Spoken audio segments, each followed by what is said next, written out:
bunch of bitter, balding, middle-aged incels. The world was shocked today when Nobel Prize winner Dr. Morris Jankowski of the Brussels Biomedical Institute in Belgium held a press conference to reveal the existence of an international conspiracy against the visitors.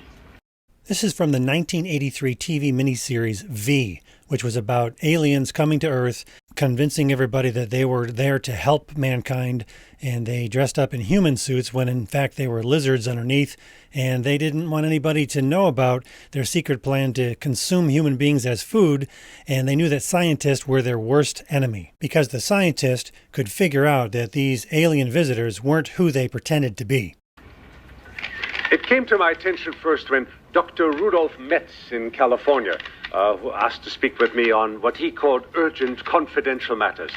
Other colleagues of mine here are also being approached by scientists, primarily biomedical and anthropological scientists. The Supreme Commander wants to make it clear that while he's sure all scientists around the world aren't part of the conspiracy, it is still difficult to ascertain which of them may or may not be. This NAR thing is basically a conspiracy theory. This is Daniel Kolenda in mid-2022 talking to his audience and trying to retain his audience and trying to convince his audience that there really is no such thing as the New Apostolic Reformation, and anybody who says otherwise is really kind of a loser who lives in their parents' basement and is sexually repressed. I'm not kidding. And its origins are the liberal media.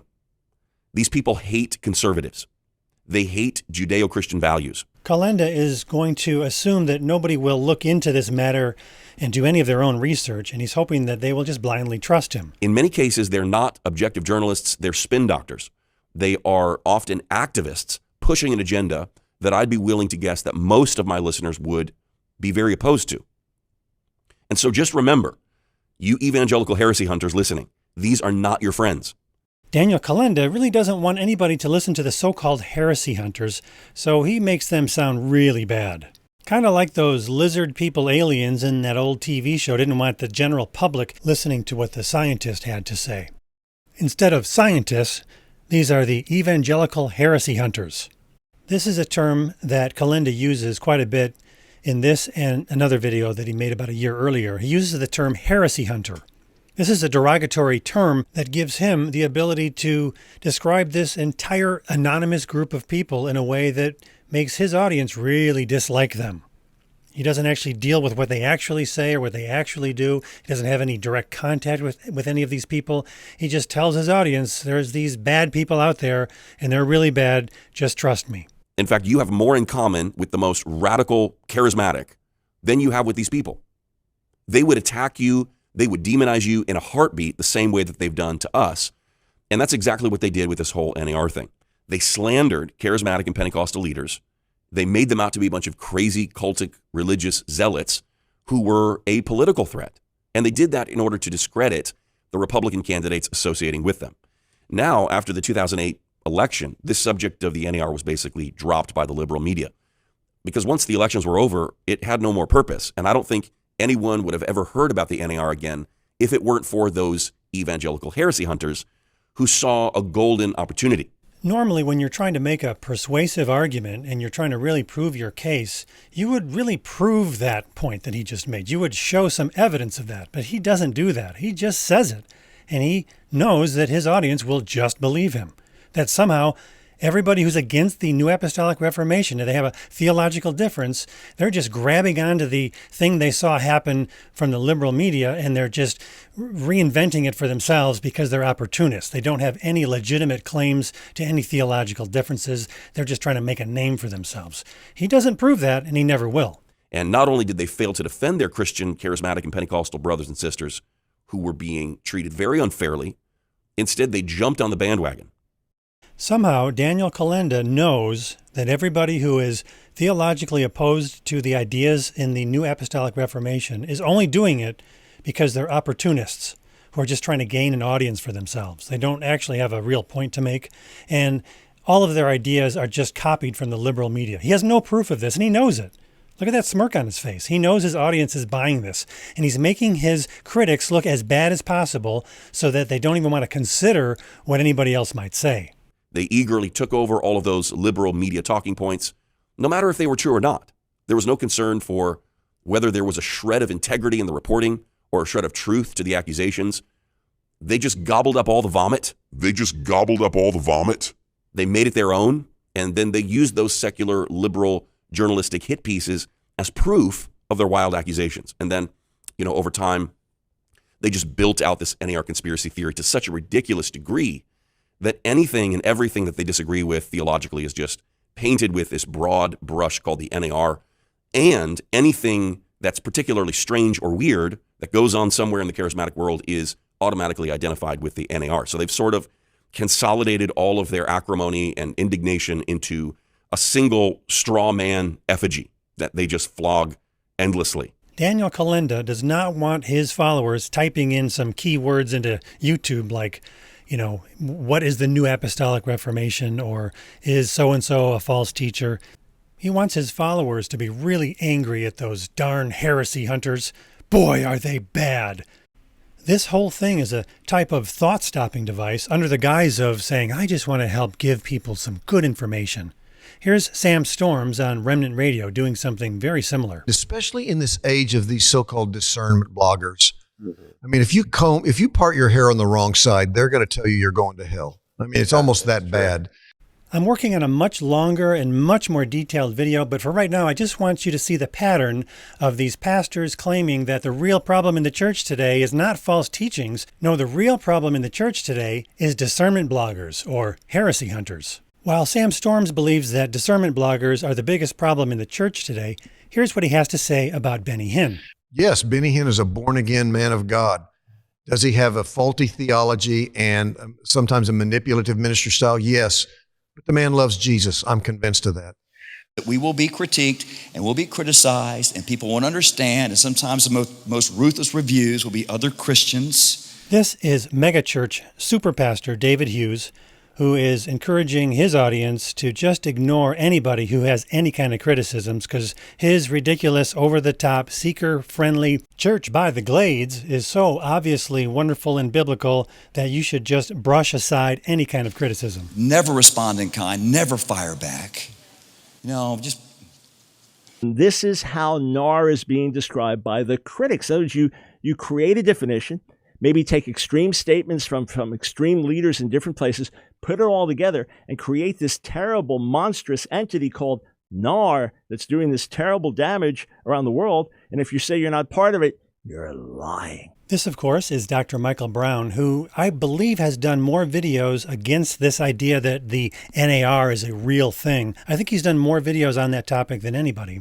And it just so happens that Daniel Kolenda uses the same arguments that Dr. Michael Brown uses, which shouldn't surprise anyone since Daniel Kolenda actually was a student at Dr. Michael Brown's ministry school many years ago. They're actually still friends to this day. Here you can see that when Dr. Michael Brown made the big mistake of going on the Benny Hinn program, one of the programs featured him and Daniel Kolenda and Michael Koulianos, the son-in-law and friend of Daniel Kolenda. He's the son-in-law of Benny Hinn and friend of Daniel Kolenda. Basically, Kolenda is part of this younger generation of New Apostolic Reformation type teachers. You could also call them hyper-charismatic or maybe signs and wonders. But basically, all of their ideas stem back to the latter rain movement of the late 40s and early 50s, although they never really come right out and say that. If you line up their teachings with the teachings from the latter rain movement, they're almost identical. Let's take a quick look at another clip of Dr. Michael Brown talking about the so-called NAR. We go to Chris Roseborough's Pirate Christian site and Berean Examiner, the 6 hallmarks of a NAR church. The 6 hallmarks of a NAR church, June 7th, 2016. All right? I just want to clarify things for those who love truth. All right? And those that are going to believe what they believe, hey, God bless you. I want God's best for you. Not mad at you, but I want God's best for you. All right, 6 hallmarks of an NAR church. Number 1, apostles. We're in a second apostolic age. There are new apostles on the earth today, anointed by the laying on of hands to represent and speak for God here on earth. These super apostles are equal to represent and speak for God here on earth. These super apostles are equal to represent and speak for God here on earth. These super apostles are equal. Dr. Brown sure scrolled through the first page of that article in a hurry. It could have just been a glitch where an assistant was the person scrolling, but I want you to hear what he skipped over. By the way, I helped write this article in 2016. That's why I know what it says. To represent and speak for God here.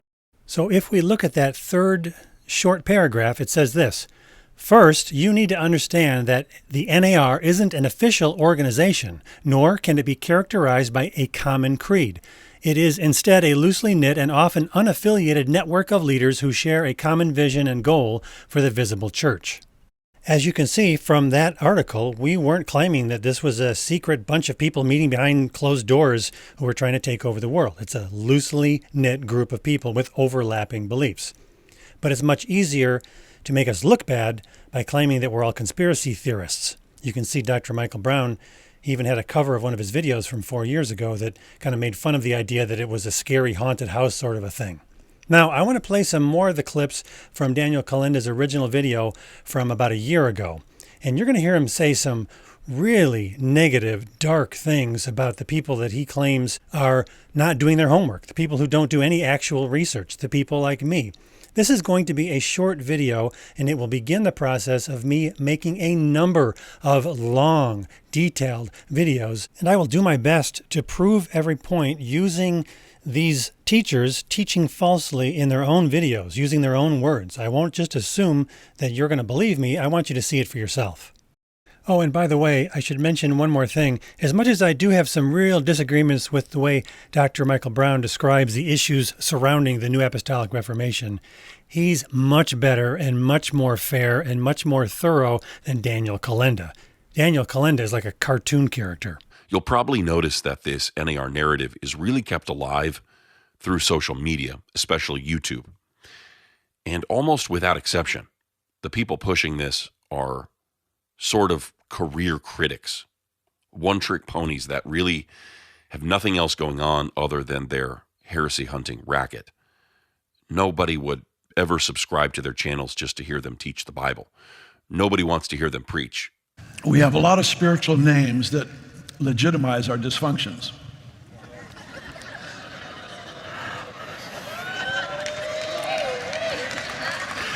No, just jealousy is often called discernment. Because of all the silly haters. These evangelical heresy hunters have always hated charismatics. Why? Well, a lot of it, I think, just boils down to jealousy. Even Jesus, the Bible tells us, was delivered up by the Pharisees because of jealousy. And it's not difficult to understand why they're jealous. All of the biggest movements in the world are charismatic. Popular worship music is all charismatic. Most of the large churches in the world are charismatic. There's energy and excitement and fruit in the charismatic camp.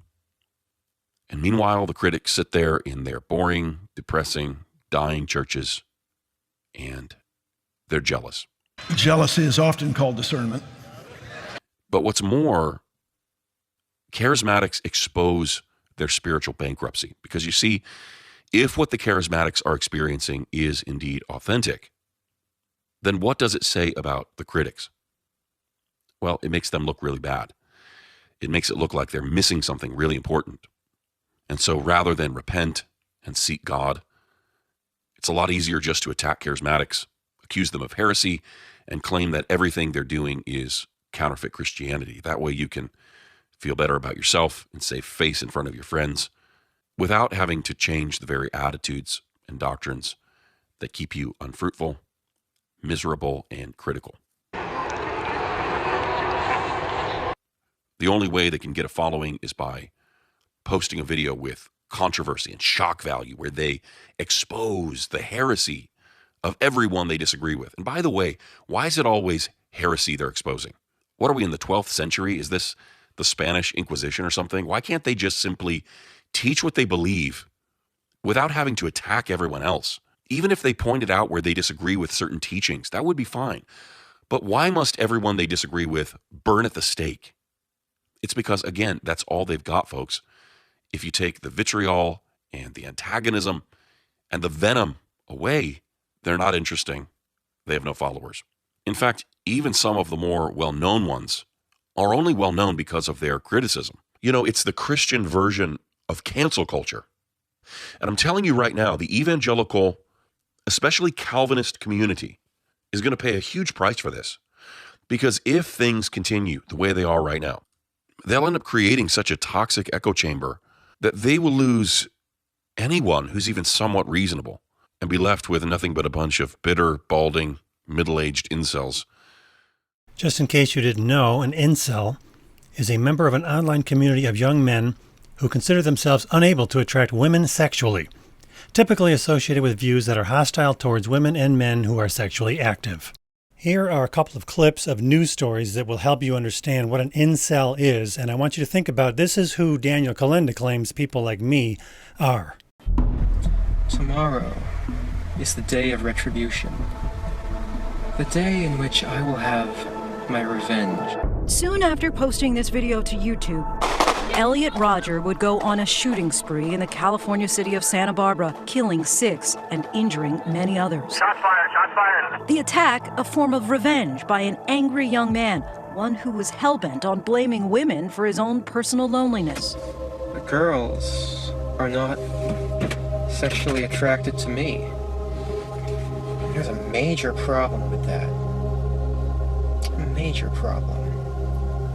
That's a problem that I intend to rectify. More and more male hatred against women is rising up through the hidden crevices of online forums and entering real life. Allegedly the inspiration behind the mass attacks in Santa Barbara, Toronto, and Tallahassee, Florida. And experts say one of the chief incubators of this violent misogyny is a subculture of men and some women who call themselves incels or involuntary celibates. They mainly gather in online forums, finding common ground in their shared loneliness, hatred of themselves, and anger toward the opposite sex. Women are just evil. You know what I'm saying? Women are evil, women are cruel, women are mean. The group name that you've probably never heard of before, incels or involuntary celibate. Now a new BBC documentary, Inside the Secret World of Incels, presents a never-before-seen look at this community online and off. I think it's fair to say a lot of people have not heard of the term incels and have not heard about the incel community. I think it's certainly something that more people should know about because there is a risk of violence from this community. When the incel movement first began online in the late 90s, it was seen by many as a comforting resource, a place to belong for those who had no sense of belonging. But some say Rodger's attack in 2014 marked a shift from a community that lived online to one that for some erupted into violence in reality. Before Elliot Rodger, there were a number of online misogynistic communities operating. But Elliot Rodger really flips the switch from a community that is angry online, operating within the digital space, to a community that has the potential to carry out real acts of violence. Just last year, 2 alleged copycats. In April in Toronto, a van mowed down pedestrians, killing 10 people. And then in November, a shooting at a Tallahassee yoga studio would leave 2 people dead. Both of the attackers allegedly posted online that they sympathized with Rodger.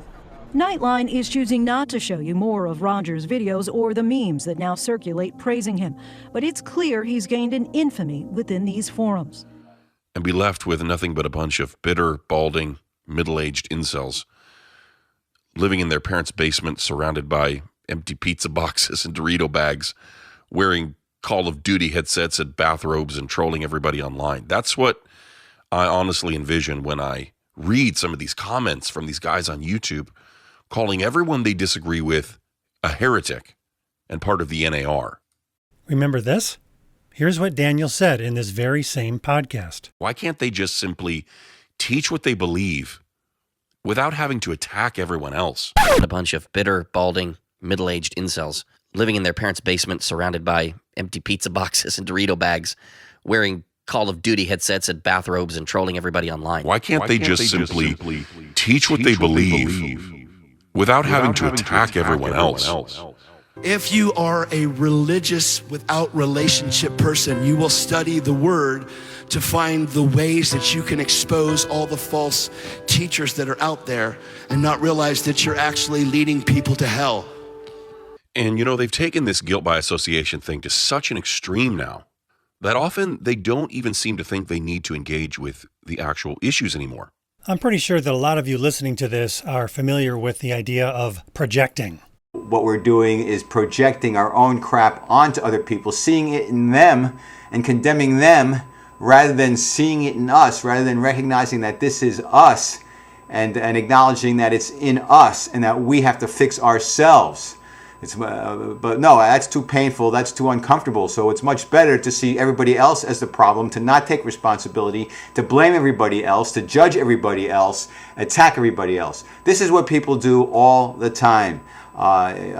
They project their own crap that they don't want to deal with. They don't want to hold the mirror up to themselves. And so they see all their own garbage in other people.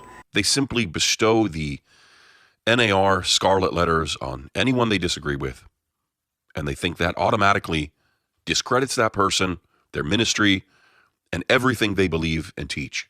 And they use the NAR thing as a sort of trump card that they just throw down to automatically win every debate. For example, I'll mention a little bit later the issue of modern day apostles, but I've heard people say that the apostolic gift has passed. And when you press them, the only justification they give for that belief is they say, well, the NAR teaches that there are still apostles and prophets. In other words, they've taken this association fallacy so far now that they're even using it as a premise. You can't do that. Just saying, well, that's an NAR thing, that's not an argument. That's not even the premise of an argument. It's just a red herring. It's an irrelevant, lazy, dishonest cop-out. Great job, Daniel Kolenda. You've created your own red herring, your own straw man argument. You're saying that there's this group of people who don't make good arguments at all. They just use the fallacy of connecting everything to this fictitious NAR. Who are these people? Why don't you provide clips of them doing these actual things? That would be really easy for you to prove, it seems, since you say that that's all we do. In Daniel Kolenda's hour and 40-minute video, he never spent 1 second using an actual quote or an actual video clip of a so-called heresy hunter doing the things that he claims they're guilty of doing. What is that called again when you misrepresent your opponent's argument so that it's a lot easier to sort of critique what they're saying even though that's not what they're saying? There's a name for that. How can you talk if you haven't got a brain? I don't know. But some people without brains do an awful lot of talking. You want to debate an issue? Fine, let's do it. You want to accuse somebody of misinterpreting scripture? No problem. We can address any issue. But first, how about we try to be respectful to one another? Living in their parents' basement, surrounded by empty pizza boxes and Dorito bags, wearing Call of Duty headsets and bathrobes and trolling everybody online. That's so twisted and so stupid. And second, how about we leave the stupid NAR straw man out of the discussion? Oh, shut up. As the dangerous sorceries of NAR super heretics plotting to take over the world, which is precisely why the critics default to this language. It's inflammatory. It's sensational. It generates fear and suspicion, and it's what they have to do to get attention. I really want you to notice what Daniel Kolenda did in that last section.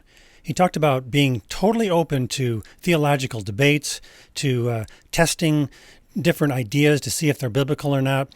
And then he claims, without missing a beat, that of course none of his critics would ever do that, because they can't.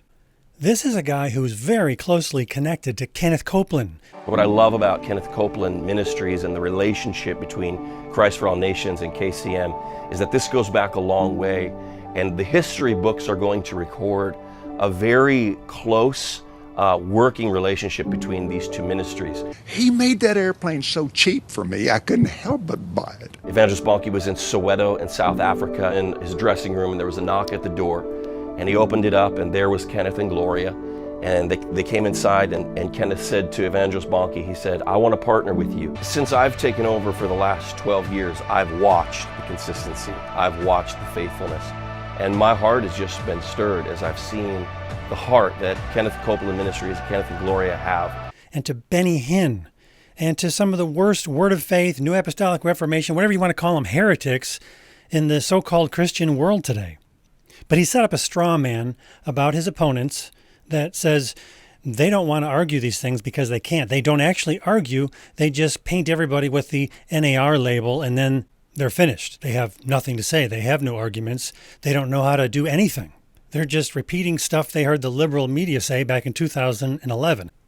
This whole line of argumentation is only intended for one group, and that's the people who already trust whatever he says, the people who already are just blindly following him. And all of this only confirms what us critics of the New Apostolic Reformation have been saying for years now, that this is a organization or a loosely knit organization or a network of networks where people at the top have way too much control and they're not accountable to anybody. The more Daniel Kolenda talks, the more he's actually proving that this is a very dangerous movement. As the dangerous sorceries of NAR super heretics plotting to take over the world, which is precisely why the critics default to this language. It's inflammatory. It's sensational. It generates fear and suspicion, and it's what they have to do to get attention. Aren't you glad that the charismatic world that Daniel Kolenda is a part of never does anything to be sensational? Basta!